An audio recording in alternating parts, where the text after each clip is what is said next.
Welcome back again to my channel, Sabi Moms. And if you're new here and not subscribed, please tap on this and join us. So today is Valentine's, and I'm preparing something Valentine for my kids to go to school today. It's the regular pancake, but today we're making it red because it's Valentine's.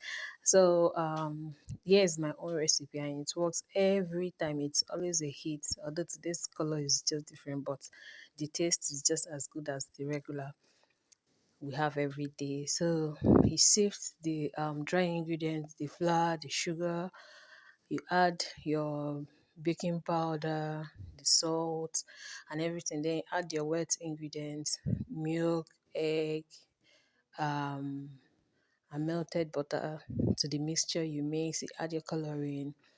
You fry it over the pan with a non-stick pan, little oil or butter. Here I use margarine because I cannot afford butter right now. Then I pack it up for the kids. Just watch the video and enjoy. Happy Valentine's, sorry mom. Please don't forget to give us a thumbs up for this video, share our videos, and invite other Sabi moms to join our channel and subscribe. Have a fun day today. Bye.